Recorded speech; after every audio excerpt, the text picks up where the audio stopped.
screen so that I can actually see what's going on.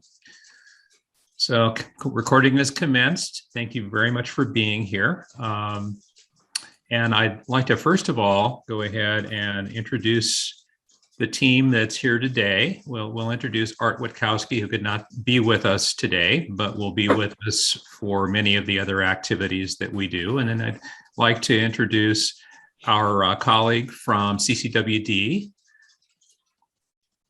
Hi, this is Casey Andrew, and I'm going to be running the text. So if you have any complaints, you know where to direct them. And also with us, a name very familiar to those of you who have worked on the grant for any length of time whatsoever and have participated in the roll up to this session. Take it away, Linda. Thank you, Dan. And hi, everybody. Yeah, my name is Linda Catterall, and I've been providing admin support for the Rebuy grant for about 8 years now. So I'm about to start into my 5th cycle. Believe it or not, I can't believe that. I always find it really inspiring and gratifying to be even a really small part of the process that supports such great projects and programs. So congratulations to everybody on your grant and welcome. And I will be dropping my cell number in the chat in just a minute in case anybody has any tech issues and they have to drop off. So again, welcome. And as we speak, we're picking up a few more people, and I keep hitting the button and we have more people in the room. We have 70, coming on 75 participants. So a nice fun crowd today, and we're very excited to see you. Maybe change your name. As you can imagine, that because we have so many people here that, let's see here. There we go. Too many buttons to push. It's probably not going to work really well for us to do introductions. So what we would like you to do is to include in the chat your name and the program that you represent. Our hope is that this is the beginning of a pretty much a PLC around this great work that we're all going to be doing together. And we very much look forward to having you involved with this. A couple things, and if we're being repetitive, please excuse me. Linda dropped her cell number into the chat. So if you have tech issues, you can go ahead and reach out in that way. And good to see so many people here from around the state, and also names that are very familiar as we went through the process of getting this grant up and running. We're delighted to be back for yet another round of CTE Revitalization. We're glad you're here, and we look forward to what we're going to be doing together. So, Casey, if you'll go ahead and kick it over to the next screen. Okay, and so what you have here is a map, and this summarizes the programs that received grants in this go-round, and we'll be working on some really exciting work. So we're especially excited to see this continuing. Rebuy itself has been around. For those of you who are not steeped in the history of Rebuy, it was established in 2011 through House Bill 3362, and it was a recognition of the reality that we had CTE programs out in various parts of the state that were under-resourced or that had become somewhat outdated or had been, heaven forbid, neglected because of circumstances. And it was a way to help to redevelop and strengthen these programs so that they could serve more students and contribute to the economic vitality of the state in its various regions. So that's really what we're all about here, is providing great opportunities for learners and placing communities in a position where individuals are trained up and prepared for high wage, in demand, high skill occupations that make a big difference in local areas. So we like to share this map. It changes a little bit every time. And because we reach out to different places, One intention of the grant is providing funding for large and small schools, both urban and rural, across the state. And as you look at the list here, you're looking at schools ranging in size from several thousand students on the high end all the way down to around 20 students at the smaller end. So it is incredible the amount of impact and reach that this grant program has had over the years. Next slide, please. Thanks, Tyler. So next up, Okay. we'll be looking at this. This is a really high level idea of what's happened with the grant. 54 grants Yeah, funded, I have the representing CTE meeting right now. representing but feel free to say- 148 schools, 66,000 students approximately will be affected by what goes on during this 2-year grant cycle. And you can see here, I'm not going to read it to you because we've had way too much of people reading slides to us over the last few years, but you can see all of the areas that are involved in what's going on with Rebuy. Approximately 23 counties. We're looking at the magic number for Rebuy this time around was 7.321 million to be shared among the recipients. And it must be 2 o'clock or something like that. We ran a robust grant review process, 33 reviewers representing business, labor, industry, trades, and education were involved. Each grant was read by 3 reviewers involving those different areas. So there was good balance, and it provided an opportunity to reach out to and address as many areas as we possibly can. So next slide, please.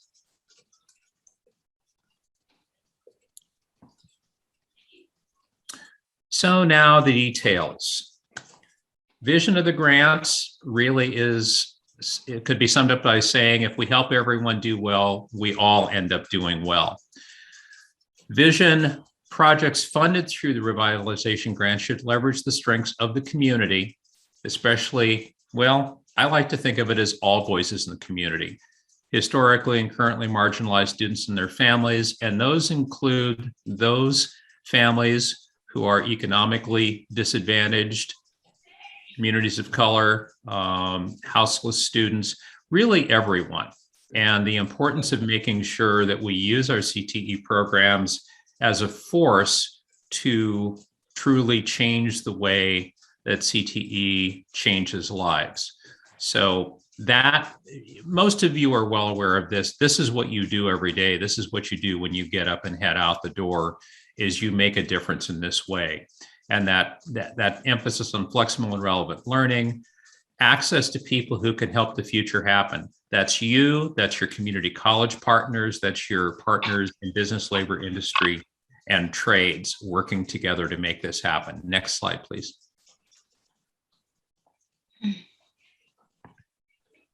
So equal access, identify the specific activities, and you'll recognize this from the grant itself, that are necessary to recruit all students, historically and currently marginalized students. You will now see the term focus students used periodically as being interchangeable with historically and currently marginalized.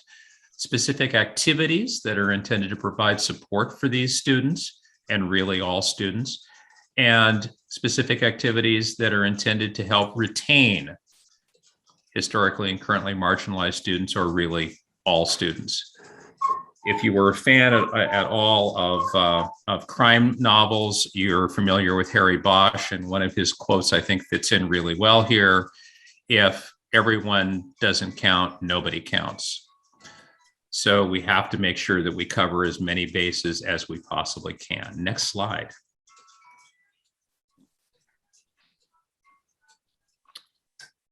So next up, developing and building partnerships, business community, local workforce investment boards, all of these things. The focus of the grant is really to initiate or enhance a program of study And you can't have a program of study without having everybody involved.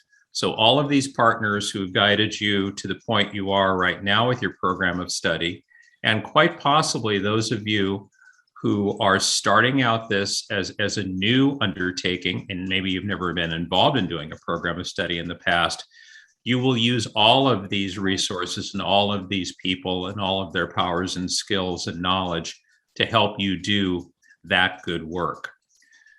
Advisors of various types, your economic development folks in your region, in your area, in your town, your Chamber of Commerce people, the Lions, the Kiwanians, people in local government helping out, WorkSource people. Many of you have WorkSource centers near you or sometimes in your own community. These can be partners. Sometimes people don't think about STEM hubs as being an important contributor, but the fact is there is so much crossover between CTE and STEM that having the two working together makes good sense. Many of you live in communities where you are near tribes, you're near reservations, and this falls under the umbrella of bringing everyone together and having people working together and effectively to help address the needs of the region. Community colleges, which are required for program alignment for Perkins programs, but there's such a wealth of power and support available within a community college program, and it makes an excellent link between secondary and life that happens beyond. Thought partnership is critical, collaboration is critical, and the things that people bring to the table as part of a partnership aren't necessarily always tangible things, though they could be. But many times it's figuring out what is it we need to do to make a program as effective as possible. Those of you who are building a new program, you will learn from those who have come before you, and those of you who are within this community of CTE Revite folks will have the opportunity to share and grow and learn. And we'll talk a little bit about a PLC concept and things of that nature a little bit later. Let's go ahead and go to the next slide. And I'm going to pause for just a second here.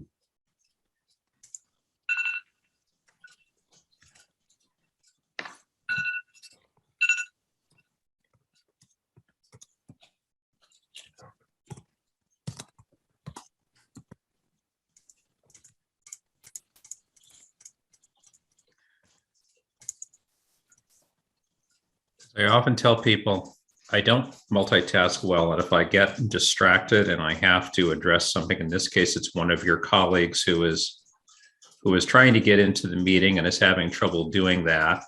I can't talk my way through a meeting and try to deal with a situation at the same time. So forgive me on that. Communications and advocacy. One of the things that I find really exciting about what happens within the nature of the grant is that we really do focus on sharing ideas, getting things out there. In this case, we talk about communication and advocacy and getting the word out about what you're doing with your grant, how your grant is going to change the nature of life in your region, how it's going to be good for learners and will make a huge long-term growth difference for individuals, is to tell that story. So it's local newspaper, local television and radio, social media, popping into Kiwanis, popping into Chamber, presenting to luncheon groups and so forth and telling them what's going on. All of these things are huge. We love to see examples of this, and it's not just a tick box that we address, but we are able to take these. We used to call them for years. We called them bright spots, and we still do. We like to be able to share this information, put this in our electronic newsletters and our updates, and tell the good news out there in Oregon writ large about what you're doing in your area. And there are amazing stories. We expect to see more stories come out of this round of Revite. Similarly, communicating the good news to students, parents, school staff, and community, because this helps, for lack of a better term, normalize participation in CTE. It's a way of living. It's a way of doing business. It's a way of making things better. So we like to see examples of districts, of programs, of schools talking about what they're doing and adding that information into the broader dialogue. Some of this could involve and go so far as to develop communication strategies, skills, and tools for recruiting students at the middle level. Those of you who are up on your Perkins 5 are aware that we can use Perkins 5 money to fund career education down to the middle level. And this is an excellent opportunity to start building the pipeline to bring students into your program as they evolve. And at the point that you're building a new program can be an extremely effective time and place to do that. Next slide, please. And we will get to the point where we'll do some give and take and so forth. Hang on to your questions, and we will make sure that you're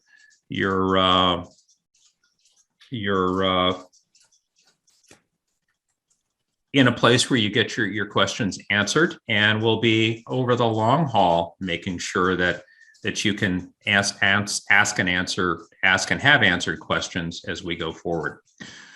The next issue, purchasing, kind of important because you're being granted money to go out and change the world, and there are certain rules to play by. Some of you have gone down this road before. If you have been involved in purchasing at all and you've worked with grants within the state system, you were familiar with the electronic or e-grant management system, also colloquially known as EGMS. And we will let you know when your funds are available. That's probably right behind when is the grant going to be available so that we can get our application done. Right after that is, and when are we going to be able to submit funds for reimbursement? We are working on that process right now. As soon as we know which programs are eligible by being selected as grant recipients, all that goes into a hopper, which then is addressed by a separate office in ODE. It's not us in our little world of secondary, post-secondary transition, but a separate office that deals with nothing but procurement. Significantly, this group is a little bit under stress. Those of you who are awaiting the arrival of other funding streams are already aware of this, but we've had more than $4 billion in additional payments compared to just 4 years ago that are being handled through the procurement process.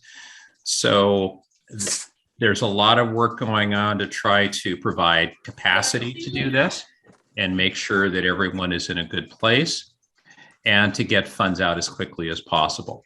So the answer to the question is your money is coming. Your money is in the pipeline for approval. We will let you know as soon as EGMS has been cleared and money is loaded for reimbursements. In the interim, Which part you're using, which part you're not you using. need to. Hey, Big sorry hug to you, about buddy. that. Sorry about No that. worries. we were just getting busy with.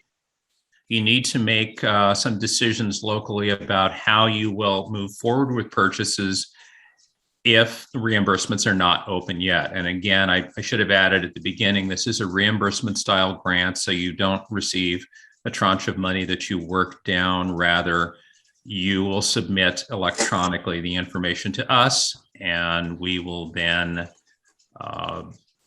reimburse as appropriate as we get the requests in.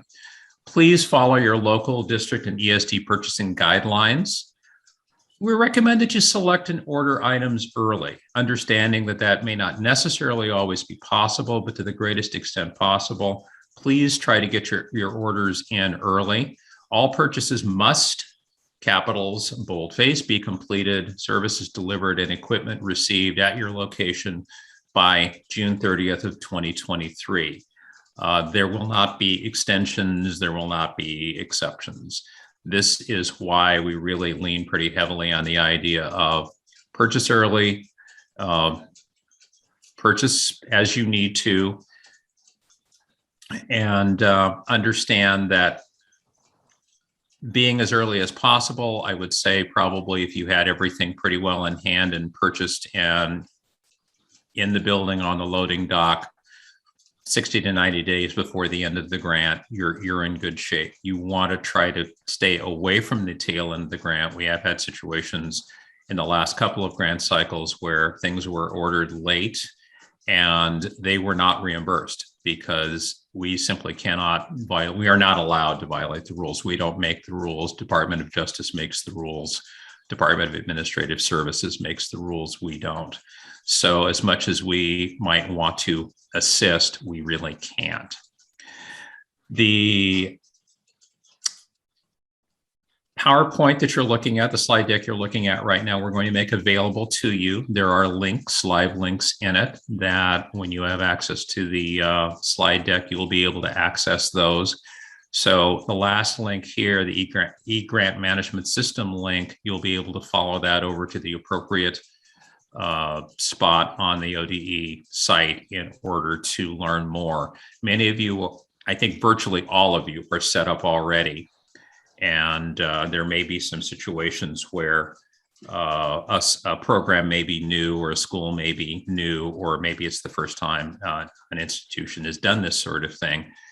But they'll fix you up right. They'll get you going. And as soon as the green light goes on, then we will let you know. We're going to be probably communicating with you almost more than you want sometimes. But the intentions are good because we want things to work for everyone. Next slide, please. So grant expectations, well, we have great expectations for the grant expectations.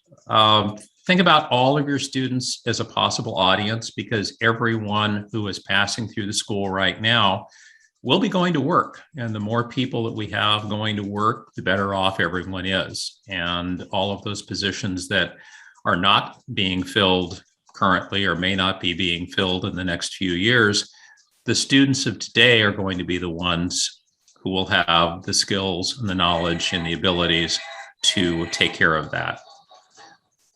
Non-traditional situations are definitely a consideration when looking at fulfilling the role of a program of study. There will be situations where students may feel like this is a foreign place for them to be in this childhood education class or this welding class or whatever that you are building as part of the program that is being supported by your revitalization grant. And it's really up to all of us to let everyone know that good work and valuable work is important and everyone can do it. Your program could very well be the tipping point issue for learners who don't feel connected, and getting everybody involved does a great service to all of us. Getting learners to be high wage earners really raises the average or per capita income for every community and reduces reliance on a variety of services. And it puts people in the right place. One of the things that we talked about extensively when we put this grant together was the importance of having those different move up levels. The program of study startup to encourage people to start a program, the move up to take a program from startup to a further place down the road, and then the process of taking a program to as good as it possibly can be. All of this gives everyone a better set of tools to improve the lives of everyone. And that's what we're really all excited about here. And we're getting really close. I have about 3 more slides. So we'll be out of this talk mode here in a moment. One of the other details, reporting. And we have a reporting schedule we have published here, and you're looking at the spring, summer, fall of 2022, a March 31st report due for the spring of 23, and then the final update will be due on the 15th of September in 2023. As indicated here, you'll receive an announcement and several nudge emails. Our interest is in positioning you in such a way that you know what's going on, you're not surprised by what's going on, and that's part of the reason why we nudge and badger and cajole, is because we understand that you have a lot to do. And those of us who have been classroom teachers at the secondary and post-secondary level understand how much is going on, but we also realize that you have stories that you want to tell that are very valuable. And so having the reporting is a way to help us do that. We'll use a web submission system. We did this over the last grant and found it to be quite satisfactory. You'll have the capabilities of uploading artifacts. This does not mean that if something really, really incredible happens with one of your programs, that you shouldn't feel comfortable sending us information. You will be talking with us on a regular basis, those of us who are helping to manage the Rebuy grant, as well as education specialists in specific areas. So you'll have an opportunity to share. And we really do encourage you to go ahead and do that to the greatest degree possible, because your success, your experience can be pivotal in helping others in determining ways that they can approach the work themselves, especially if this is new work for people. And next slide, please. And questions. There will be questions. We're going to try to address questions here today. I will tell you ahead of time that we may not have the answer to your question specifically today. What we will do, however, is we will take them down and we will then research and get back to you on those questions as soon as we can. For those times when you need to share a question, have something that's going on that needs to be addressed, we recommend the email address you see on this slide. The brilliance of this email address is it gets distributed over several people. So if one of us happens to be unavailable for whatever reason and your request is time sensitive, someone on the team will pick it up and will address it. And we want to make sure that you are in a good place and that you have what you need. We are going to do something unique. It's the first time we've ever done this with Rebuy, and we're looking at doing CTE Rebuy office hours. And for those of you who are involved in other programs or other ODE initiatives, such as regional coordinator coffee talks and office hours for other grants, this is an excellent way to make sure that we are providing the best service we can by presenting you with a time and a day that's regular and predictable. You can come if you want. You don't need to. You can come for a couple of minutes, ask your question, and then get on with the rest of your day. That's fine too. But we realize that there are so many things going on, so many moving parts in a grant like this, that it's important to give people the flexibility to do this. So what we're going to do, just as a straw poll, as we approach the end of our time together, is we're going to ask you for preferred time slot, and we'll just have you do this in the chat. And we're going to make it simple, before or after 3:30 in the afternoon. And I have a pretty good idea of what most people will choose. And also the preferred day of the week. That helps us narrow it down. We may not be able to address everyone's need, and we may not be able to hit everyone at the same time, but we figured that by doing a monthly quote unquote call, we should be able to hit most everything. And then there's always the opportunity to use the email to reach out. Another very, very important consideration here is your relationship with your CTE regional coordinator, your secondary regional coordinators, who are your mentors, your partners in so much, including licensure and preparing programs.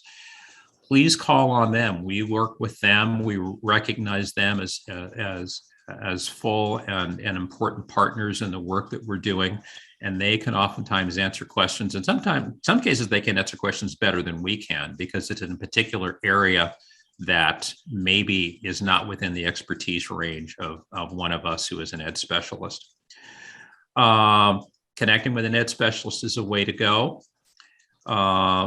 Perkins fiscal questions, because we're dealing with something here that involves purchasing and impinges into the land of Perkins. There are regulations. In fact, there are huge books full of regulations and guidelines and things that I could never hope to understand.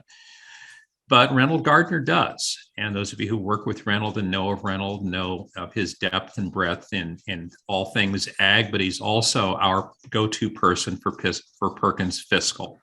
So if a question comes up about a purchase, a way of using funds, whatever, and we can't answer it, Reynold is an excellent place to go.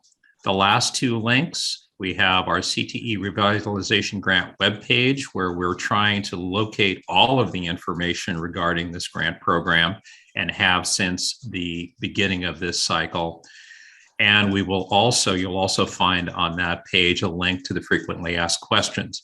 Our goal, as we have questions that are both answered here and that are answered later, is to roll those into the FAQ, or frequently asked questions, so that you can go there and have a look and see if you can get your questions answered. That in no way means that we don't want to talk with you. We want to talk with you. We want to make sure that everyone feels supported and is getting what he, she, they need under the circumstances. But for a quick lookup, sometimes going there is a good way to handle that. One thing that I did not put here in the set of links, and I apologize for that, is the RFA itself, the request for application itself, which is linked off of that page, is also a good source of information and can be useful in making sure that you have what you need. So with that, I'm going to stop. I'm going to turn to Linda here in a moment and find out if there are things that we need to touch on that I didn't touch on, as I'm bouncing back and forth between my two small screens here. And any comments from Casey, that you would like to add around this that will help. And I think at this point we can go ahead and end the PowerPoint. We'll send the links out, another round of the links at the very end for those of you who have just joined. So you'll be able to get the links that you need. And also we'll be sending out the link to the raw unchopped video very soon, so that you can, if you wish, relive this webinar experience or share it with your friends. Dan, did you want to take live questions first, or did you want me to start with a couple that were in the chat from earlier? Let's start with, first of all, do you have anything to add in? Because I want to make sure we're good. You're good. Okay. Casey, do you have anything that you would like to add right now? Nope.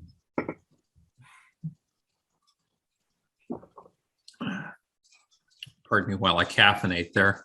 Okay, I think I'm ready, and we could take some from the chat, and then we can do the open mic thing and see what we can do.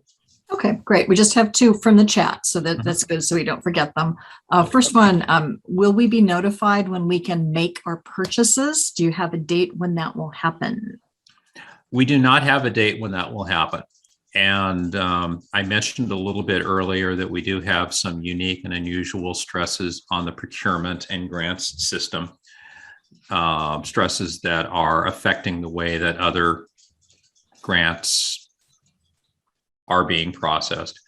So because of the unprecedented pressure, things are moving at basically their own pace.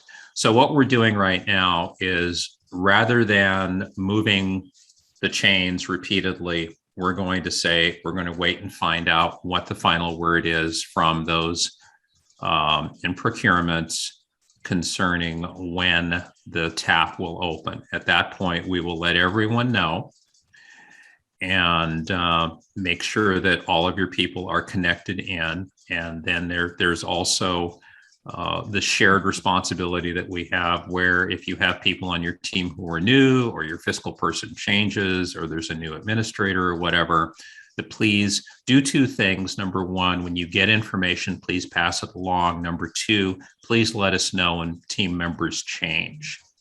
One grant last year, I think we had a fiscal agent, a superintendent, and a principal all changed in the same school in the same year, which was a little complicated.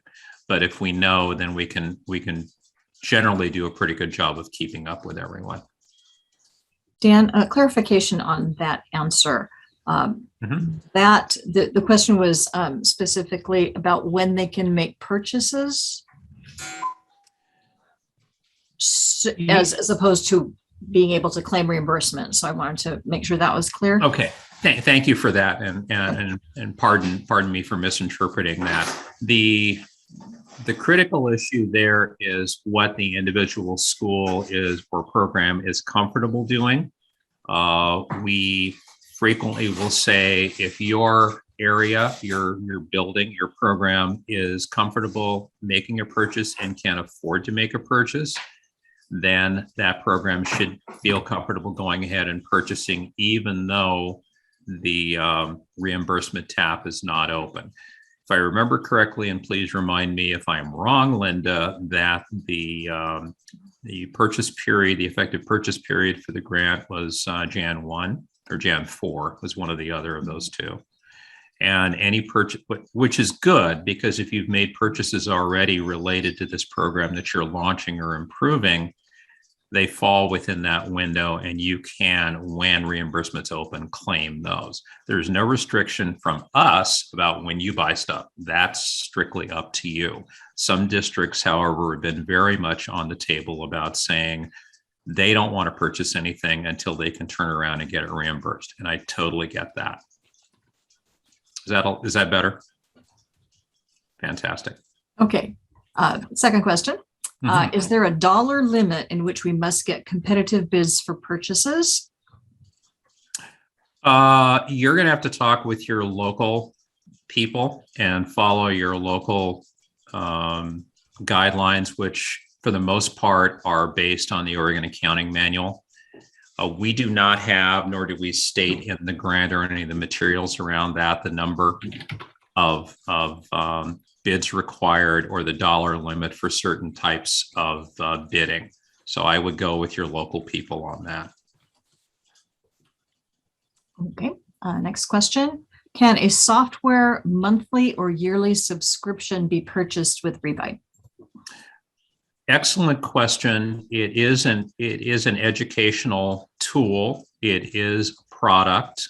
Purchasing curriculum is perfectly allowable under the grant. So that's not a problem at all. Understanding that after the cycle has progressed to the point where it's outside of the period of the grant, then it becomes the sole responsibility of the department or the school or the district to carry on the subscription. What else? Sorry, my dog was growling. Next question. How much budget flexibility do we have? Is there a percentage? Okay. I need more. Johnny, do you want to go ahead and unmute and go ahead and ask your question?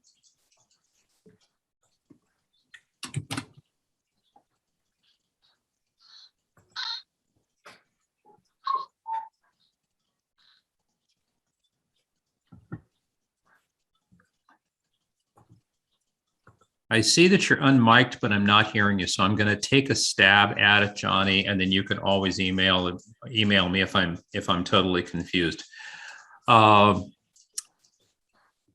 Each program developed a budget for the grant and submitted that along with the rest of the grant application. There are circumstances where budgetary categories have to shift.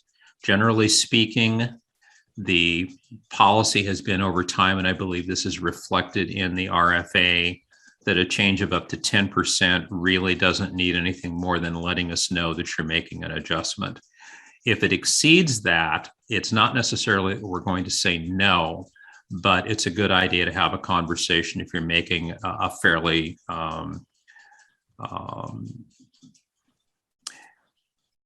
and yeah, I'm seeing now the text coming through from Johnny, and you're staying in line with the spirit of the grant, and it's under 10%. If you just want to send us a quick email and say, hey, we're doing this for the following reasons. If it's over 10%, it usually means something has gone a little haywire. We found that with under the fires in the last year and a half, and also under COVID, that people needed to do things that were in some cases quite different. And a simple conversation is all that's needed. I don't remember us ever saying no, but we do like to have a feel. Well, actually, I do remember one time where we said, do you really want to do that? And they were kind of flipping things completely over and trying to go into a totally different direction. And it's like, no, that's not okay. You should stay within the area. So hope that helps. Okay. And one more question. Do we have a time frame of when the reimbursement tap will be open, an approximate timeline? We don't know. And I'm not willing to put a stake in the ground because we just don't know. I made the error last time around of trying to help people and was doing that 90-day rolling on out into the future. And it just kept kind of rolling, and that's not fair. So what we'll do is we'll keep you apprised, and we'll give you all the information, and you will know as soon as we know when the tap opens and things are working. Okay. And another question from the chat. Because of inflation, prices have gone up. Can we go over the $125,000 limit a certain percentage? No. The granted amount is 125. That is the amount that will be reimbursable. Wish it were different, but that's what was taken care of. The other thing that's significant is by distributing the grants, we tapped out $7.321 million in addressing the granting needs. So we don't have any more money. The only thing that would change would be if there were a legislatively inspired move to increase the amount of Rebuy. That did happen a number of years ago when the legislature increased the dollars for Rebuy in one particular year, and there was a supplemental round.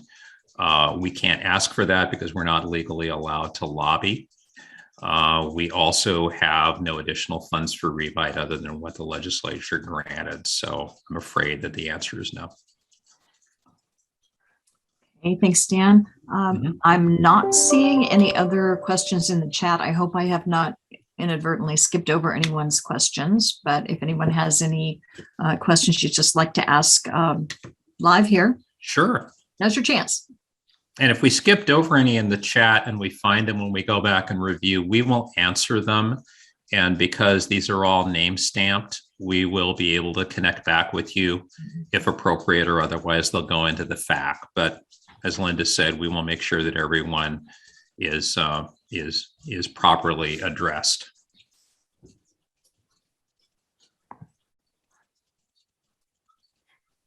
And I'm probably going to rely on your eyes, Linda, because I can't really. Okay, I can see a little better now. There's one there now. Oh. Okay. Can we purchase now from general, general funds?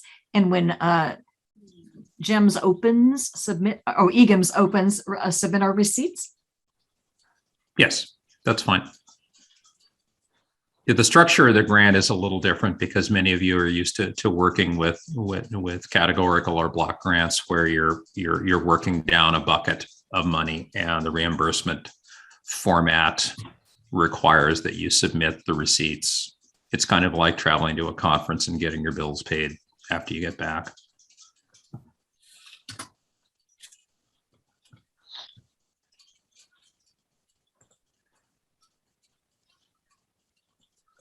Anything else?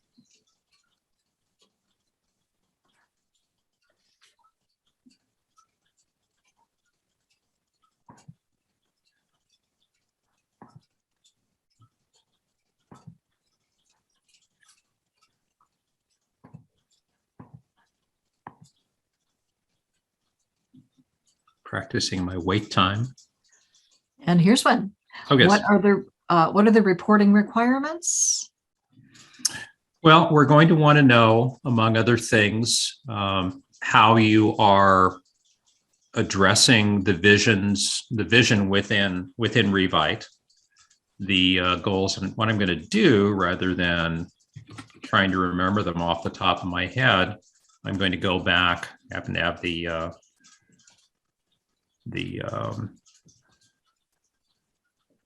vision right here.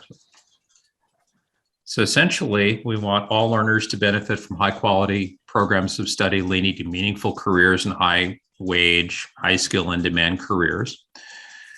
All learners at all age levels will be empowered with information to successfully navigate careers and the path to those, or the arc to those careers, and a meaningful exposure and communication about career. So there's that career connected learning or career education part. And really, when you operate a program and you're getting people ready to go, one of the things you want to do is make sure those learners are making a good sound decision, that then they understand what's going on. One of the great things about our evolution of our state plan is that we are focusing on work-based learning, and we're using that as as a reportable metric to the feds for Perkins. And what that means is we will have increasingly more individuals either having really high quality simulated opportunities that tell them about what it's like to be in a work environment, or they'll actually be out doing things in the community, in the world of work, finding out what it is like to work in certain industries and in certain circumstances. So that's all good. And also that there are opportunities for the learners to make the connections between technical and academic, because the technical makes a lot of the academic meaningful. I know it's the case with me, and I'm sure it is with many others.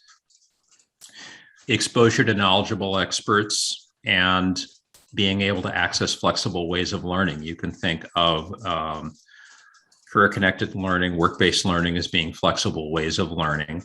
So more directly to the question, what does that mean in terms of reportables? That is artifacts that show that these things are being met.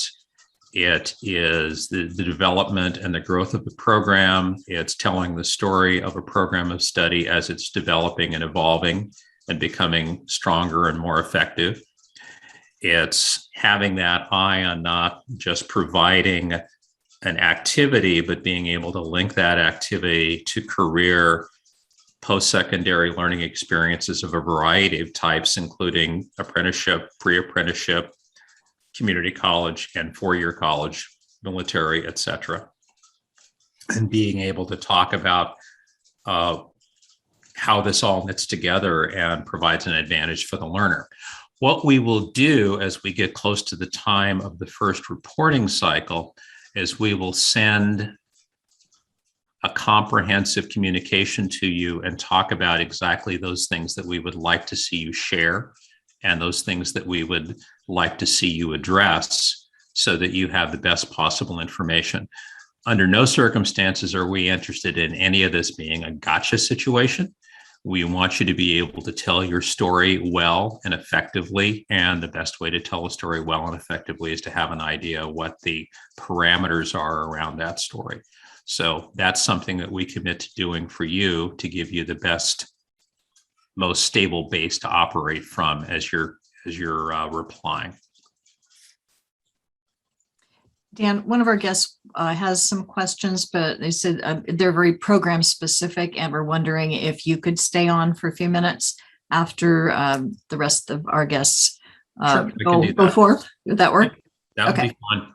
That would be Great. fun. Okay. You're welcome. Other questions?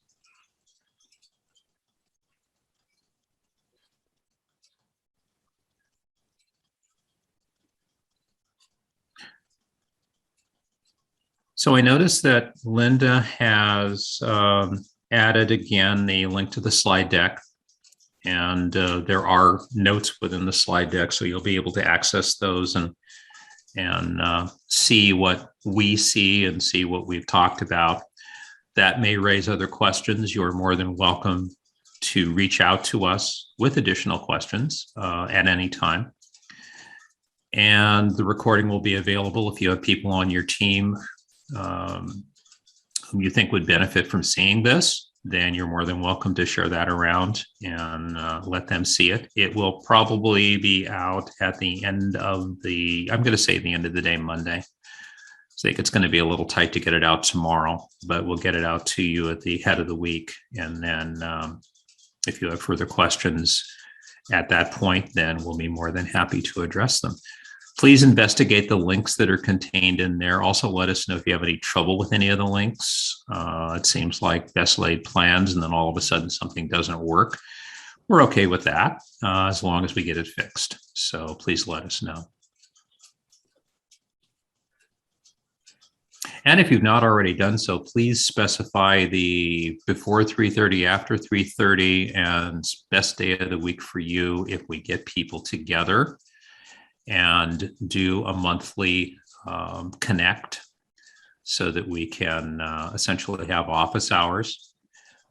Also look forward to seeing all of you involved in PLCs, either in your area or on a broader basis, certainly in the areas that are developing the new statewide program of study framework this year. PLCs are something we want to do because learning together adds a lot of value, but eventually everyone will be part of interlocked PLCs that are not designed for us at ODE to influence or tell anybody what to do, but we just want to provide a communications conduit because there are so many great ideas. And even though we're not a big state, we're a big state, and people don't really know what's going on out there unless we build a network that will help.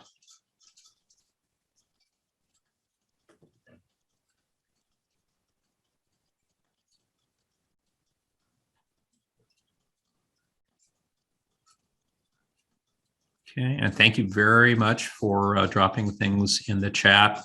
We will be on a few minutes later, so after we close, I'll be available for additional questions for people who want to go down a particular direction, and you'll be able to go ahead and drop things in the chat. Also, again, email us at any time. We're happy to hear from you and happy to help.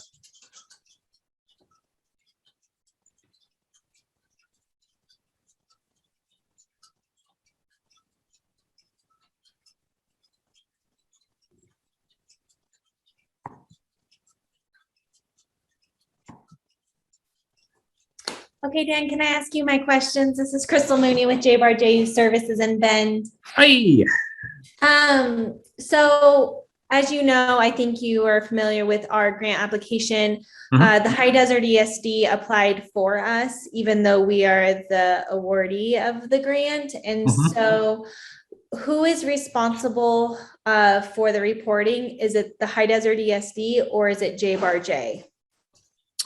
I think and this is kind of a judgment call, but I think keeping it as close to where the action is for the grant is where the best information will be for the reporting. And not that High Desert won't do an amazing job, because I know they will, but as someone who's right there in the midst of what's, the goodness that's being created, I think that would be the appropriate way to do it. Or it could be a collaborative effort where you work together and discuss things and compare notes over what is being learned and being done.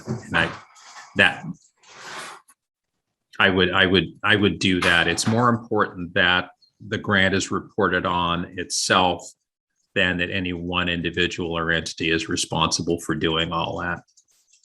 Okay, thank you. And then my next question, will JBarJ need to do the e-grants, or will the High Desert ESD need to do the e-grant? Who's your fiscal agent? We put it as High Desert ESD because of how we had to apply for the grant. Yeah, and in that case, it should be, and Linda, let me know if I'm totally off base on that, but if they're the fiscal agent, they're going to handle the EGMS relationship. That's my understanding. Okay. Let's see. And then will there be a sub award with the High Desert ESD? I'm not sure if Deirdre's still on, but that was just the question that our grant writer had. Are we talking about, is this related to indirect for services? This might not be. Rendered? Let me just ask the High Desert ESD that question, not you. So I think that's good. Thank you for letting me ask my program specific Absolutely. questions. You betcha. Thanks, Crystal.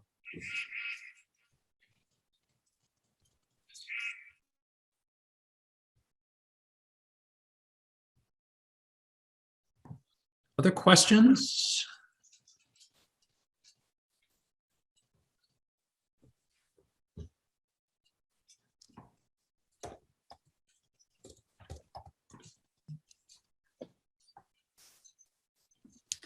Dan, this is Michelle from LeGrand School District. Hi. Hi there. I just wanted to ask, I want to make sure I understand and clarify. You said that we can actually, once the grant agreement is signed and the sub-grant agreement is available in EGMS, we can reimburse for expenditures related to the grant back to January of 2022. Is that correct? Yes. Okay, Yeah, Thank that's the effective time of the grant. perfect. So, Thank yeah, you. that works. You betcha. Sorry for pausing. I temporarily forgot what year it was. Must have been a long week. I'm not sure. Other questions?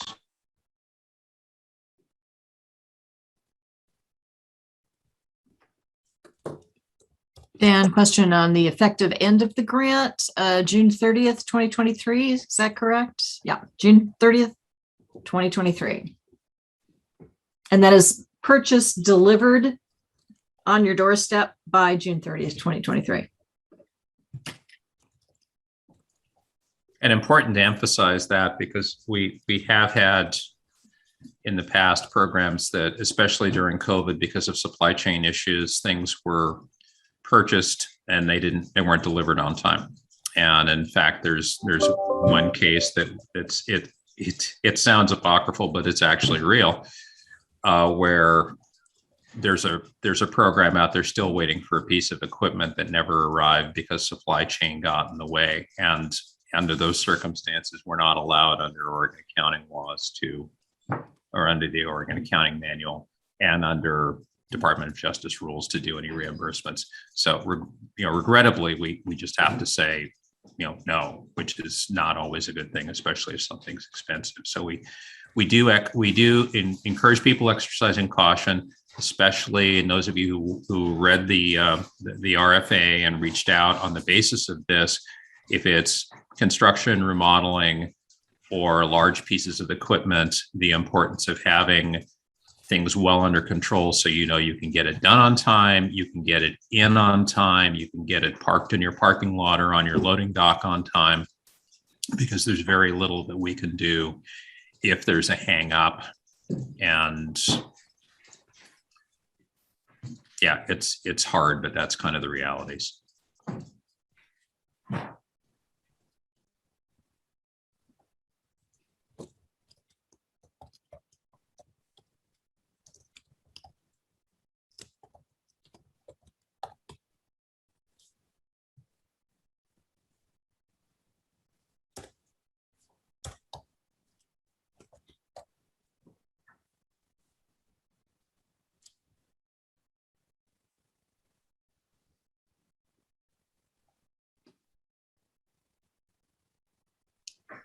Well, we seem to run out of questions, at least for now.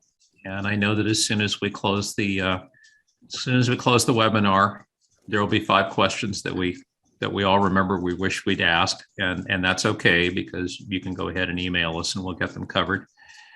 And we're extremely delighted that this is happening again. We look forward to a really interesting ride for the duration of the grant. And as things are rapidly improving, we, fingers crossed, look forward to seeing what you're doing in your shops, in your fields, and in your schools. So I'll thank you all very much for being part of the CTE Revite grant family, and looking forward to doing some incredible things and seeing incredible benefits over the next year and a half. So with that, I'm going to go ahead and stop the recording.